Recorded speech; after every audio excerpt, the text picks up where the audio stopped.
পানী ক্লান্তলৈ তাৰে হেঙুলীয়া পানী বৈ যায় বৈ যায় বৈ যায় অস্ত আকাশৰে সপোন ৰহন সানি ক্লান্তলৈ তৰে হেঙুলীয়া পানী কোন সুন্দৰৰে শিল্পীয়ে পদুম ফুলৰ নাৱেৰে ময়ূৰ পংখী ৰহনবোৰ দিয়ে ছটিয়া দুয়োপাৰে কত মানুহ কত যে ইতিহাস কত যুগৰ শত আশা নিৰাশাৰে নিশা লক্ষ্য যদি দিগন্ত শিল্পীহে তোমাৰ পদুমৰে পাঞ্চল চপোৱাই বাৰ দেখিবা জীৱনৰে দেখিবা জীৱনৰে দিগন্ত পাৰ।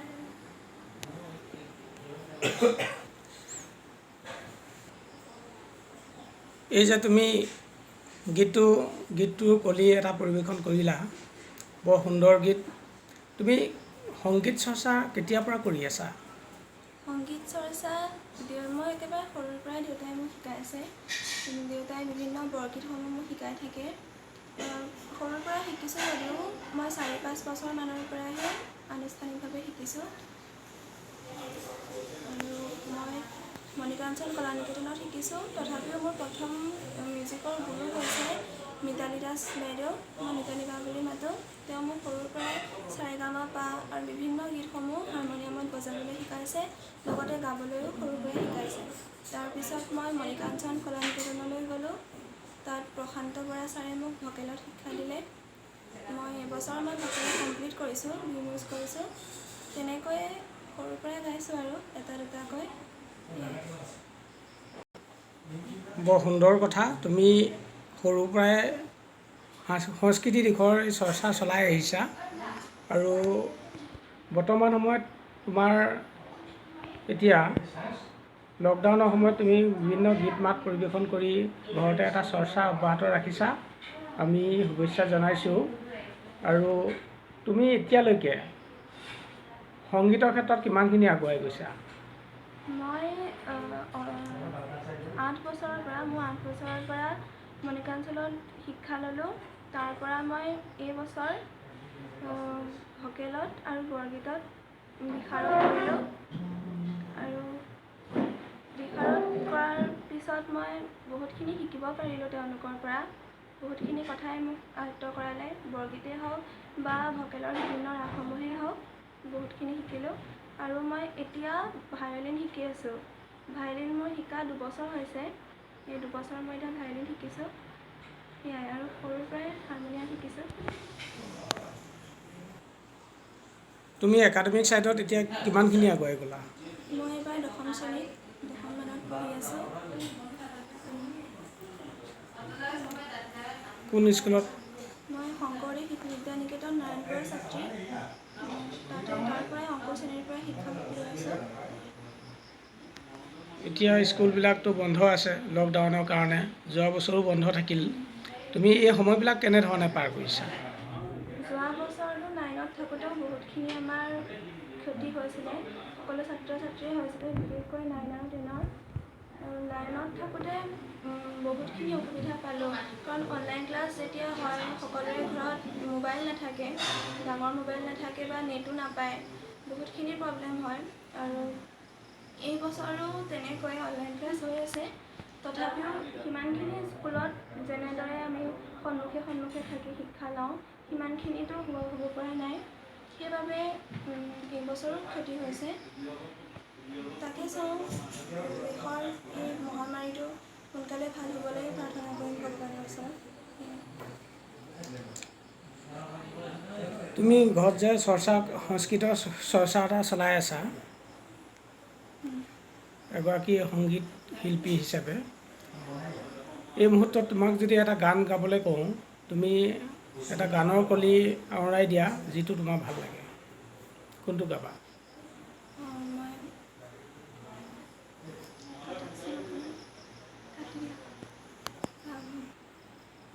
মই সৰুৰ পৰাই গোৱা যিটো প্ৰথম মই শিকিছিলোঁ সেই গানটোকে গাই দিছোঁ, জ্যোতিপ্ৰসাদ আগৰৱালা। জোনোৱাৰী নিশাৰ ৰূপোৱালী পোহৰে চকুৰ বাহিত কাৰ ছবি আঁকি যায়। জোনোৱাৰী নিশাৰ ৰূপোৱালী পোহৰে চকুৰ বাহিত কাৰ ছবি আঁকি যায়। জিকিমিকি কাৰ সোণ পখিলাই নাচি নাচি আহি ৰুণুক জুনুক হৈ নুপুৰ বজায়। জিকিমিকি কাৰ সোণ পখিলাই নাচি নাচি আহি ৰুণুক জুনুক হৈ নুপুৰ বজায়। জোনোৱাৰী নিশাৰ ৰূপোৱালী পোহৰে চকুৰ বাহিত কাৰ ছবি আঁকি যায়। পাখি কৰে ৰুণ ৰুণ গান গাই গুণ গুণ, পাখি কৰে ৰুণ ৰুণ গান গাই গুণ গুণ। আমি জানো নিৰ্মালী বৰাই ভাল নৃত্যও পৰিৱেশন কৰে আৰু ৰাজ্যৰ বাহিৰতো কিবা প্ৰগ্ৰেম কৰিছে, কালচাৰেল প্ৰগ্ৰেম। সেই সন্দৰ্ভত তুমি মনত থকাখিনি কোৱাচোন। নৃত্য মই তেনেকৈ ক'তো আনুষ্ঠানিকভাৱে শিকা নাই। জন্ম হোৱাৰ পৰাই যেতিয়া লাহে লাহে ডাঙৰ হ'লোঁ তেতিয়া দেউতাই শিকোৱা দেখোঁ সত্ৰীয়া নৃত্য আৰু ভাল লাগে দেখি, আৰু তেতিয়াই দেউতাৰ পৰা অলপ চলপ শিকোঁ আৰু, কিন্তু তেনেকৈ দেউতাইও মোক সিমান নিশিকায় নৃত্য। তাৰপিছত ডাঙৰ হোৱাৰ পিছত টিভিত দেখিলোঁ, টিভি চাই চাই ঘৰত এনেই নাচোঁ।